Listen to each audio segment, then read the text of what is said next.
Mea fōkou, mea mua, mea toktapu, mea maoroni, mea muklasti,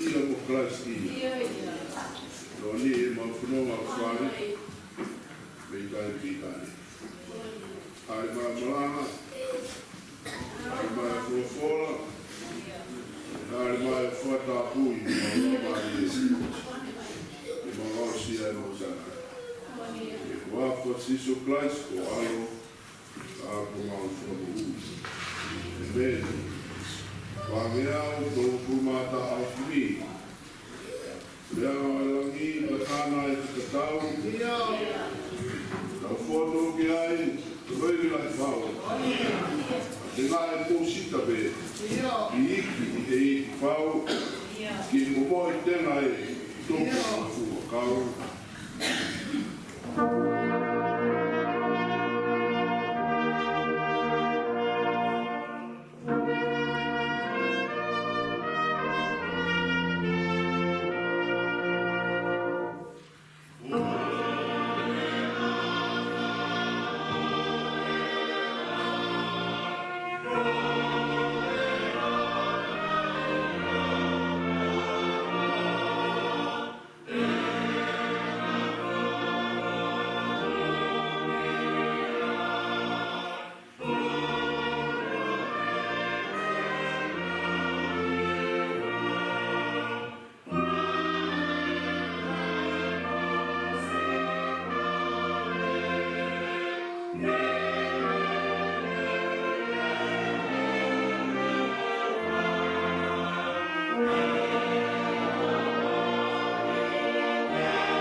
Faifekau, o nai o kuake, o wakiau.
Sapate, moneta buia.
Begiane pulu, begiane as, begiane meka, oba kamabi.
la whae mo e palahame.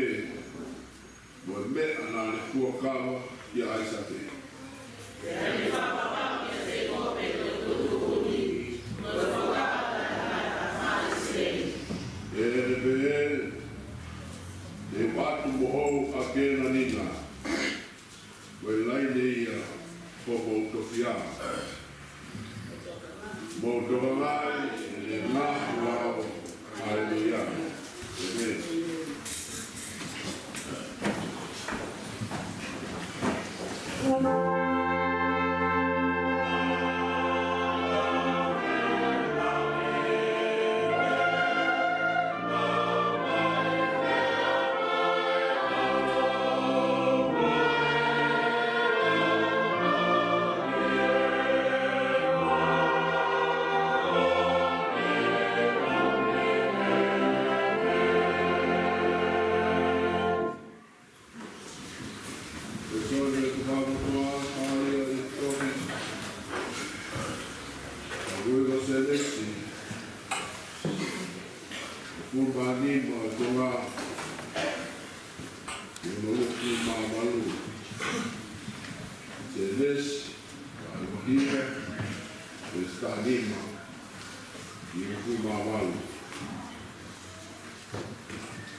que lawa sendo seto, pelot no Malanga.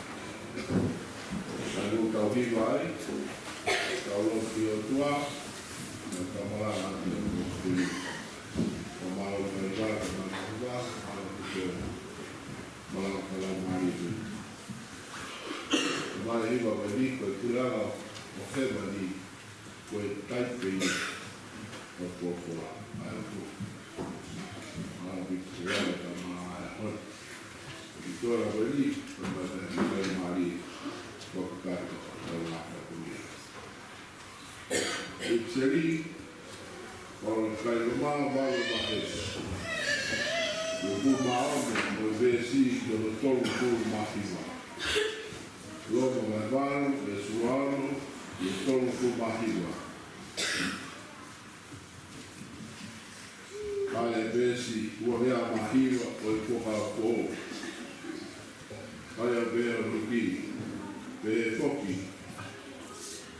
Pe lo marie, ne tokoni e ka wai, o behe.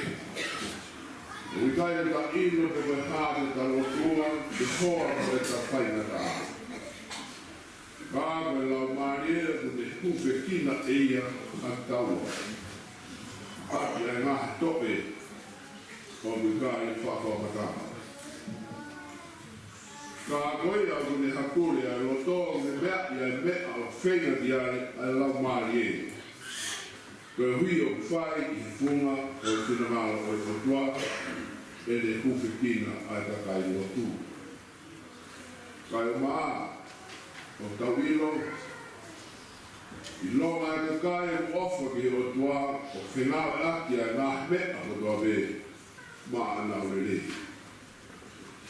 Ne koe kakai ki ngā tolu ua lui o whakatau ki he ne tutu ni.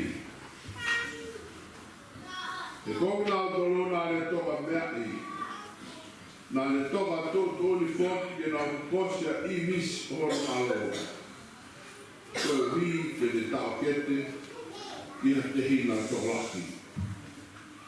Te kok nau tolu, nā ne toka tutu uri, nā ne ui foki nau tolu, te kok nau tolu nā ne ui, nā ne whakatolu tiaki foki nau tolu, te kok nau tolu nā ne whakatolu ia kia i, nā ne whakalangi nā niki foki ki nau tolu. E we hae a sarea e whai ki ngā meani. Ka wau kaua e o tua mata o tolu. E ko hai tu e ta ofi mai.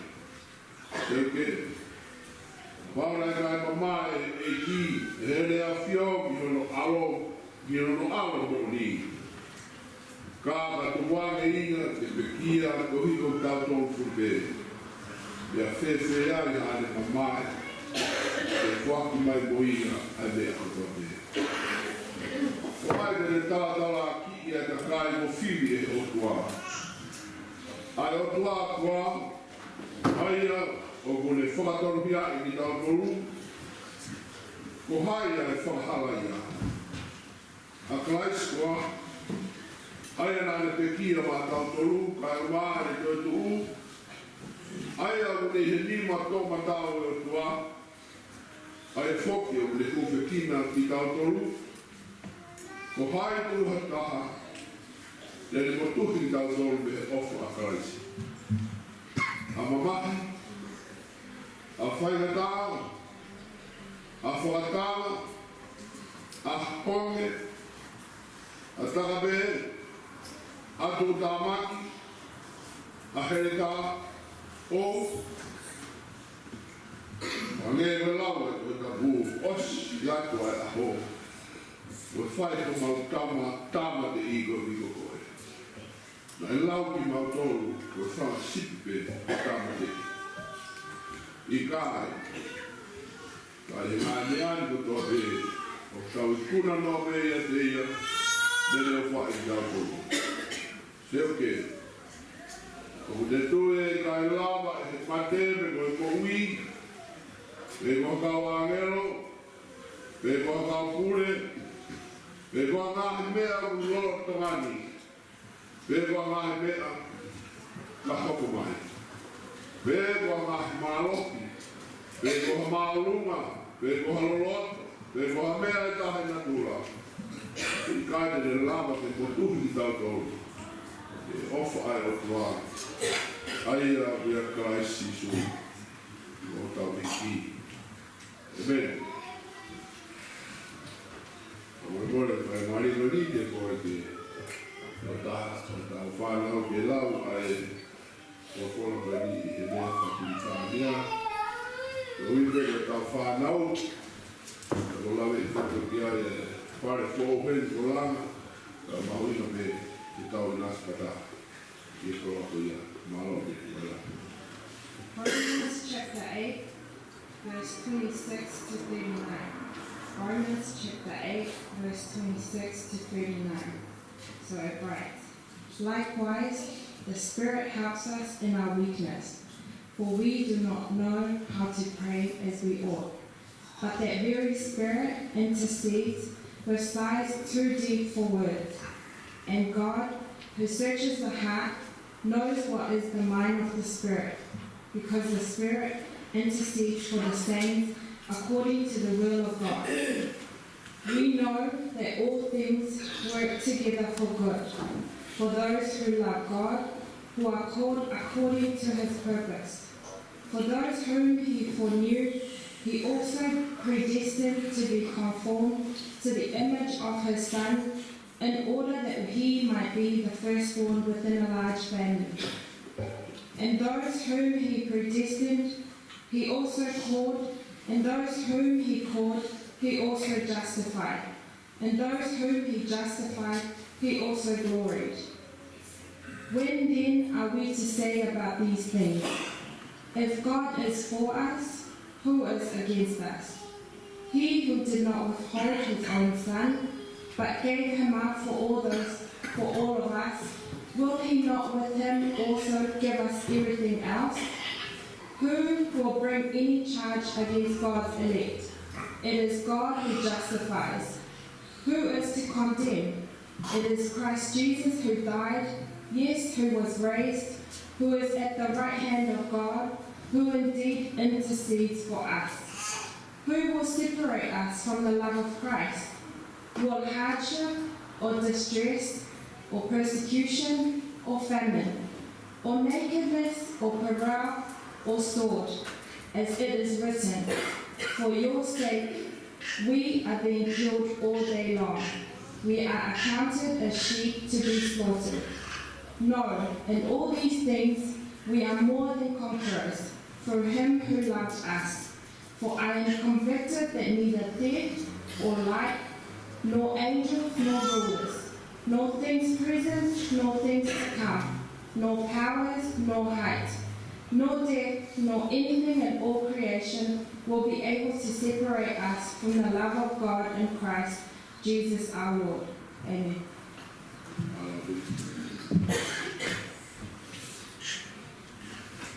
Sunday gospel. Ai gospel na Matthew, kumato pahe, tolu kumata kumani, tolu kumatolu, ikme fa fuma limo fuma u. Ai pesi mo kumatolu, kumaua, kumatolu foka foku. Matthew atolu Lota, Lota. Kadana de ayat dari nautolu behe. Katawa kurang Heamoni, lemo atengai musita. Ayana to ya tamata to iende ngowe. Aya usiani tena gotobe. Kaile de tupu la pia di fahina poku kai. De hoko ko akau. Koia hawa whamaman puna o ia tā, o nofo I horo ngā waha. Kua tā tahna ne rea ake ni ngā tolo pehe. O tatao e kuranga Heamoni, mo hare wani aia nai toko e hawhine, o tuku fufu I tatama hoa ai tolu. Ai oua kua whaile wani kotoa. Pāo fuma wha. O te tawa nga Heamoni me mo koroa na tanu I hangoue. Ai na ino kia e tangata. O le fufu me he le fia ai o ni alo whatawat e ni mea kotobe. Kai whatawat mai. Whatawat kia ngoue ko ia. O te tau foki e nga Heamoni me mo whai watau ai na le alo kumi mata e tofe le le. E le ilo mi se taha, me matai tofu pahuinga la hi. A le alo whatau atu e mea patua bena le mahu. A le whatau aki e matai tofu ko ia. Ta foki e pura Heamoni me pahauroa le tō i kahi. O le hao e ngā whahinga ika kotoa. E le whanuna na tofu hake ki mata o le. O na no brifo o whaakato ai aonga kai ni aki ai komi. E pehe e whaasi o mamani. E aulata ka wangelo, e le nau wahe mai a ka kai komi me lono tonga o whaile ni. E le nau laku ni nau tolu ki fōni si afi. O e pōtuia e no whakoai e tangi, no te ngai taki o ni fō. O mahelo e rei mō tolu e ngahpe ani kotoa, e nau tari koe. He e rei nau tolu. Ka koia. E longa hapunaki o aku e kureama Heamoni. O hangeia matalata matapule. Ai au ne laku atu. E ono ai ama koloa e mea fofu ou. E mea muka. Amen. Koe ki nga wailani e kātako te Amangani, kātako lawa koe kōspei. Matthew 13, verses 31 to 33, and then 44 to 52. He told them another parable. The kingdom of heaven is like a mustard seed, which a man took and planted in his field. Though it is the smallest of all your seeds, yet when it grows, it is the largest of garden plants and becomes a tree, so that the birds of the air come and perch in its branches. He told them still another parable. The kingdom of heaven is like yeast that a woman took and mixed into a large amount of flour until it worked all through the dough. Verse 44. The kingdom of heaven is like treasure hidden in a field. When a man found it, he hid it again. It then, in his joy, went and sold all he had and bought that field. Again, the kingdom of heaven is like a merchant looking for fine pearls. When he found one of great value, he went away and sold everything he had and bought it. Once again, the kingdom of heaven is like a net that was let down into the lake and caught all kinds of fish. When it was full, the fishermen pulled it up on the shore. Then they sat down and collected the good fish in baskets, but threw the bad away. This is how it will be at the end of the age. The angels will come and separate the wicked from the righteous, and throw them into a fiery furnace, where there will be weeping and gnashing of teeth. Have you understood all these things? Jesus asked. Yes, they replied. He said to them, therefore, every teacher of the law who has been instructed about the kingdom of heaven is like the owner of a house, who brings out of his storeroom new treasure as well as old. Amen.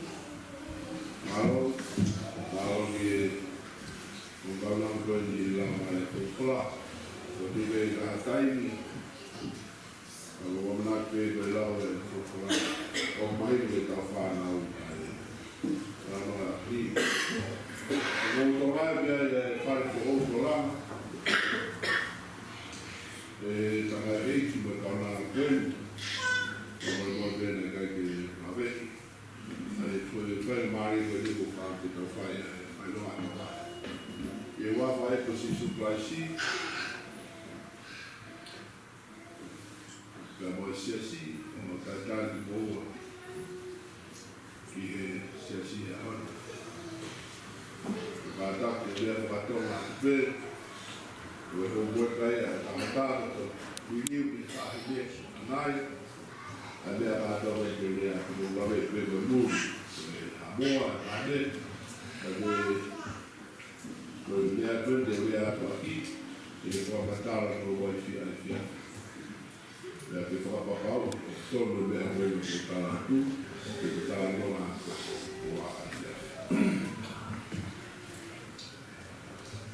So the money to fire is Malanga. The fire is young, Malanga is young. Like I was going on the show to leave the matter, you see the feeling when you get more. La fire, the feeling of the feeling, I cannot go into the more fire, because I was one of the fare au whakatonga ia nea pealanga fare olunga, pealanga fare lalo. Fare whakatonga, māla o nā o tuia I he langa fare olunga. Langa fare lalo, ia maka te unga, pealanga fare olunga. O kuru fotu ia ai ngā tonga ai fare, ke mālo ai mō. Koe Maria pe ia langa fare lalo, langa fare olunga. Kuhanga e kua o whotuku a sisu Christ ko mātu mai o whare kumula. Ka langa whare ko ia o mātu mai a sisu Christ ko ki mōwa rewa ai a langa whare kolunga. Te mo tau o runga e mamani ke whatonu ke lea o whotuku e mātu. Pasa Rosle ki ai mea la la e tolu na vi vai for tu ai mari. Ma no le lei tangata di fomentare il fidele ton deve che fidele in Europa. Qua. Allora le lei qua la for tu ai mari che mari è tangata poi se fin I vinga così. Qua che ta offi ai tangata se fine behan hala. Vinga di cui può cava la mari. Tangata te ke hanga ke koe me te fine ke kotoare. Ka ke pikitare ki hoko isi, ke mo hoko koe ka kano le tai. Ke winga ea kupo I mokawa koe a fine, ate ke lau me ape mari. Te ke hanga ke koe me tangata ke kotoare. Ka ke pikitare ki huspani ki, ke mo hoko koe ka kano le tai. Winga mari ke ta af ai tangata mo ke fine me a hala. Tama si su te si o venga ke fine hori ia toloto a hala. Si o venga tangata hori ia toloto a hala. Ko winga mari ke ta af ai a hala ko ia. E ta o ku. Ua. Ko doa mari ke fai pia o whakatuku. E whakatuku e fai pia e o fuato ta. Procreation. O le mari ha tangata ma me fine o karewa e o doa o mai al mawhai ko ia o tāpua ki ka ke manawa te fine. Na ki goe no lau e kalanoa koe ki e whakamo fuato al nage mo whanongo le rei e kalanoa e no whamari.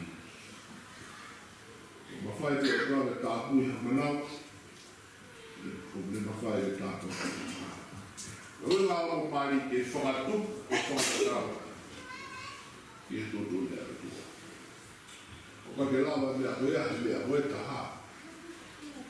Koe tangata whiwhine. Ana huinga me whakatup e o tua mea koe mari ke tangata whiwhine tangata. Pea ke whai e whakatup e whakakai a mahai. Lea no tolu he mari, vinga e o tua ke whakasino I he mari, ai no nofo ai o tua maunoni, no tangata a mahai. E whakasino I homo, nofo a tākua ko ia, e o vinga ia o mōmai a ia. E haone wawha e ko sisu praisida mo se si, Faifekau ka maseluata ka masiasi ko whawhai a te tatani liga di mo. Tawangi te taof te mari e hala. Tawangi taof te tāwangi e o tuaha o manawa. Tawangi te whaasilo e o whio whani. A whio a tua maha. O whiohi na dolu koe ka kai a hala. Ore mo se si tau hiwa he vesko ni e ua. Whangea o fua himimo me a peilalo, si koro e kena i loto kāleni. E fua hae hena iti o iti. Nai kai koe whawhana te whaito o mahaki. Koe kātoanga, koe whaite o mani. Ai, ia mari te whakoroto.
Tapi foto buat mata buat boleh buat proses Christ o alo sa ko mau fabu. Amen.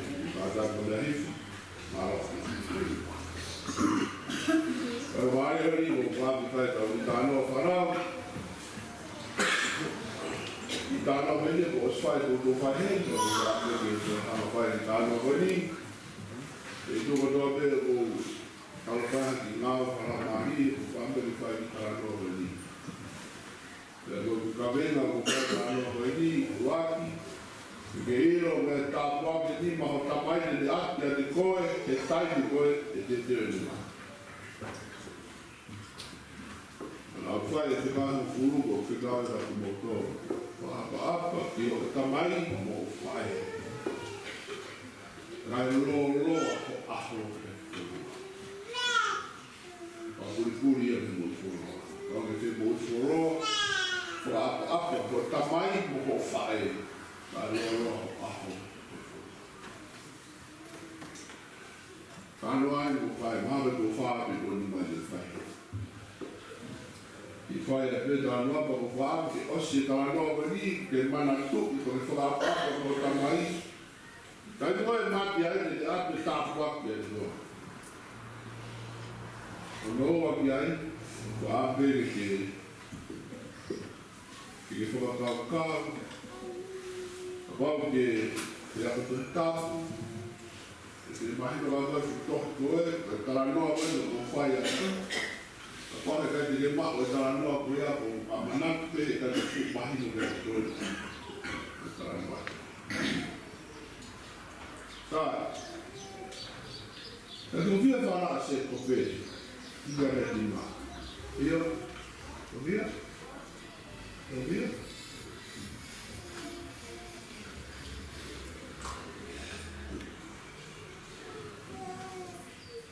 O tare mai ka hawate sa maa.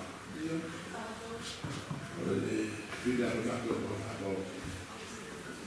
Ada kau mana? Kau lagi ada kau mana? Kau mana kau itu?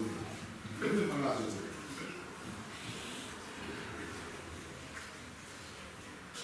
Pasal yang boleh kalau mahal kau mati mana?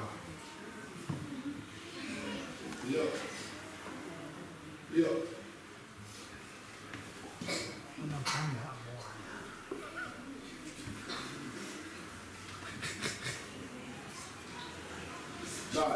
Quando sta per trattare i figli a una tornato. Lo sta i figli e lo sta ora tornato. Fai una taglia.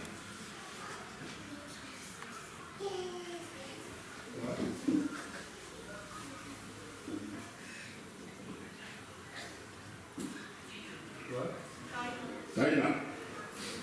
Lo taina, lo fino taina lo taina. Apa dia pasti ikut kain, dia mau tidak kalau orang dia tanya, kita ini, kita tak boleh ada sesuatu, kita tahu terkas. Jadi orang itu tahu terkas, orang lain, ada lain, malah itu berubah, malah ini malah kita boleh di malah malah mula mai. Mai doan. Ruben, la da Ruben, gawa. Gawa.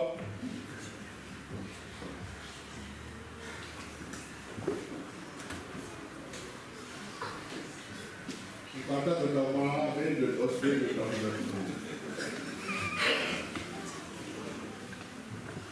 Saya mui la Rubeni, senatore Rubeni, Simeone, Ivai, Luca, Sepulone,